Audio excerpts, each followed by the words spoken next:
Okay, going into play today, let's be real, all right? Did you expect a victory from the Blue Jays? No.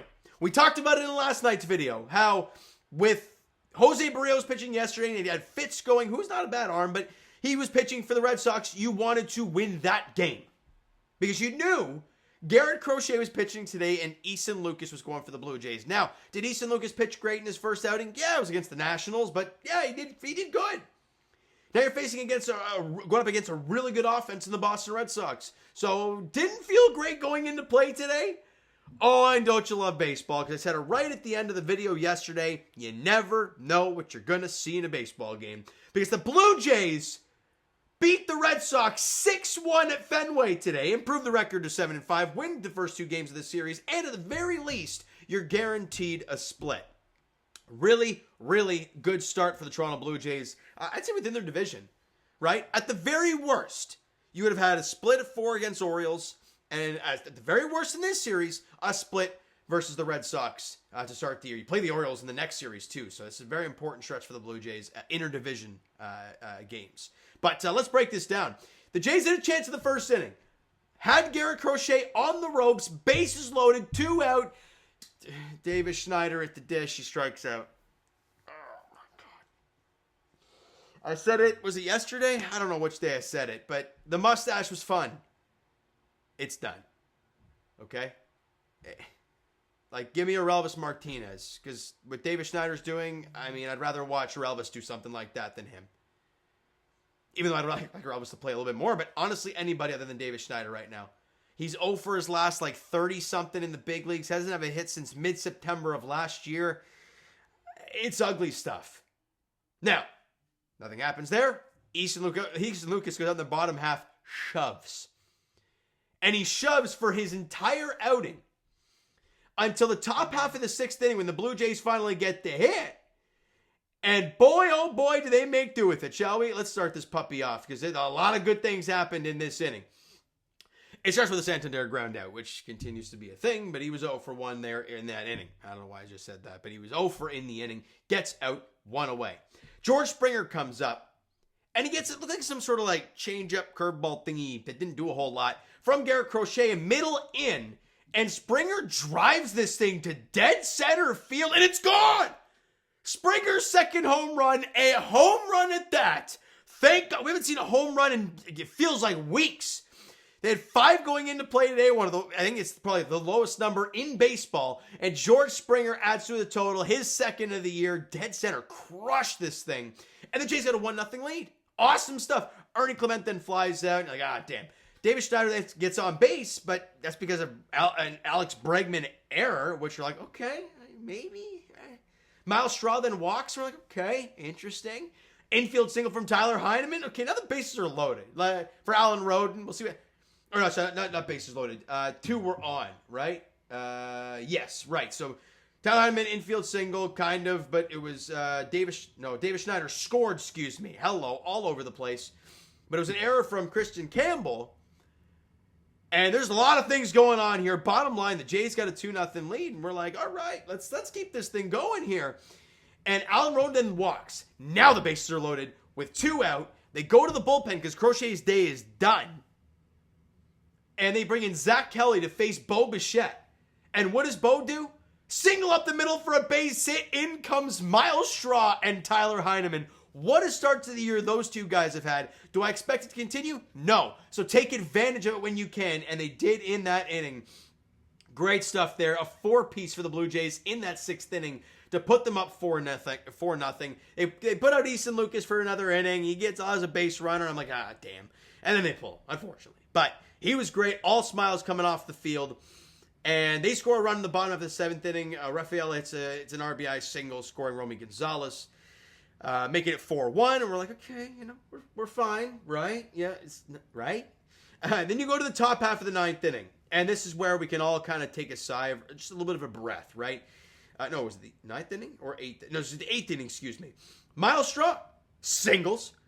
Heineman walks. Again, these two guys staying red hot. 2 on, nobody out. Alan Roden strikes out. But then Bo Bichette singles to left center field. In comes Miles Straw. The Jays add on. It's 5-1. They bring in former Blue Jay farmhand Josh Winkowski to pitch. And Vladdy gets hit by the first pitch of the at-bat. You're like, okay, I mean, is he okay? Yeah, okay. Bases loaded now with less than 2 out. Santander, ground ball to right, I guess it was to second base, but no chance for a double play, so a run comes in to score on the RBI ground out from Santander. Heineman scores, and hey, the Jays now lead at 6-1. We're feeling good.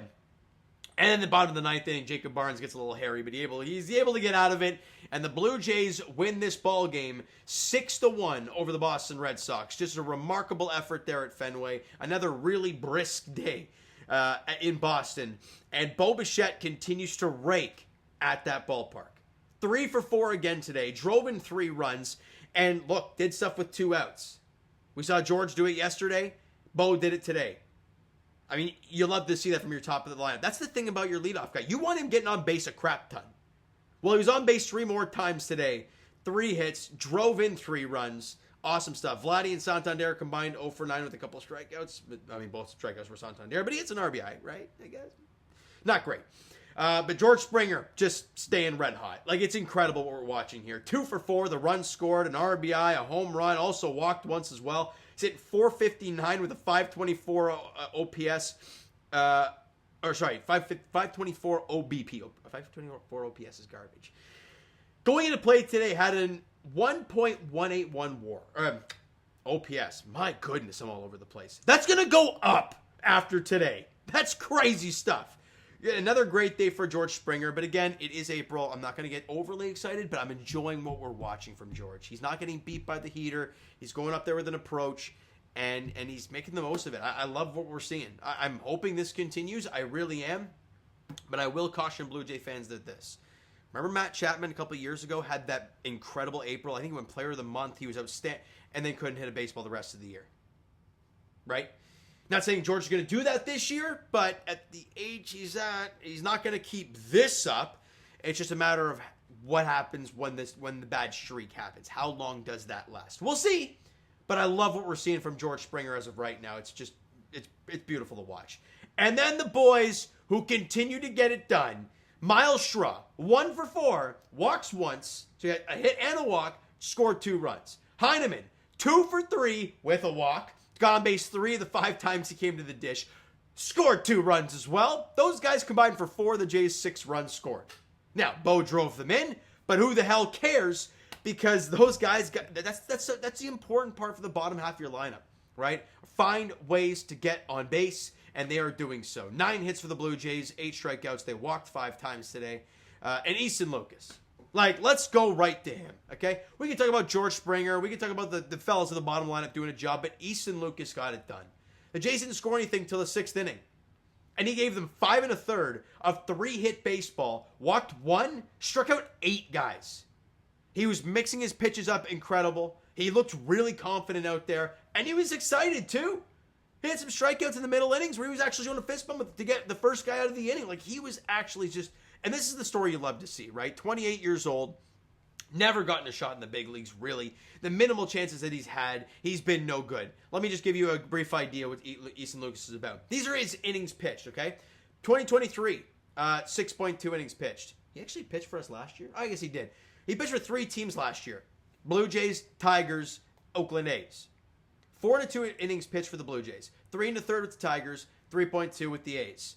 You want to hear his ERAs in all of those stops? So back in 2023, 8.10, 11.57 as a Blue Jay, 5.40 as a Tiger, 14.73 as an Oakland A last season. To start this year, he's given the Blue Jays 10 1/3 scoreless innings. Regardless of what happens moving forward, Blue Jay fans, take this in. You've won 2 games with him on the mound, and he's gone out there and outdueled Mackenzie Gore. And shout out Bunkus for this one because he tweeted out. I'm like, wow, that's actually crazy. He's outdueled Mackenzie Gore of the Nationals and Garrett Crochet at Fenway Park. Regardless of what happens moving forward, he has given you 2 wins, and he's outdueled the aces of both staffs. It's beautiful to see. Shout out Easton Lucas. Just a remarkable story and a remarkable game yet again for him. Hopefully it continues. He deserves another shot. And the bullpen did a pretty good job. Chad Green, 2/3 an inning, allowed a hit, got a strikeout, nothing more. Yariel Rodriguez went 2/3 inning, allowed a couple hits and a run. Obviously, that was the only run allowed. Brendan Little got the one guy he came in to get, got the strikeout.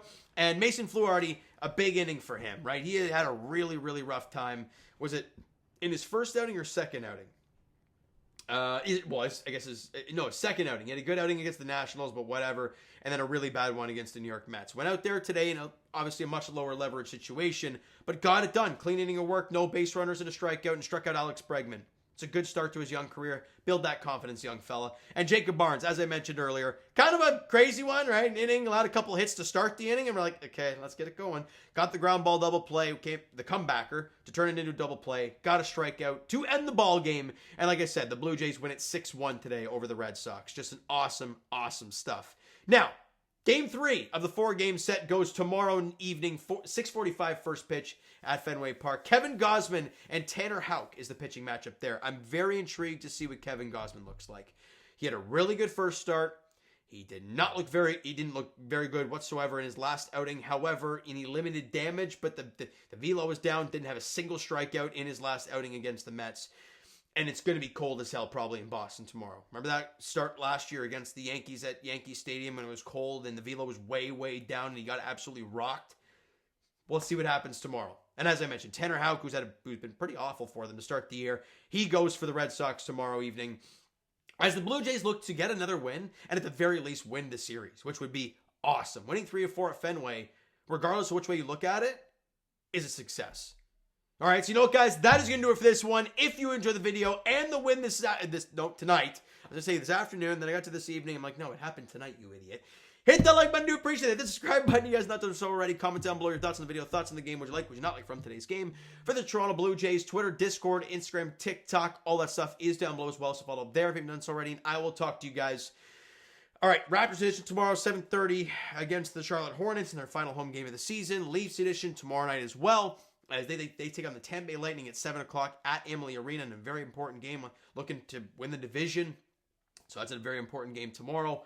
And for the Blue Jays, a chance to win the series tomorrow. Yay, we get 3 videos tomorrow. 6:45 first pitch at Fenway. Kevin Gausman, Tanner Houck is the pitching matchup. Thank you so much for listening and watching. Hope you enjoyed the video and the dub this evening, tonight. Talk to you guys then.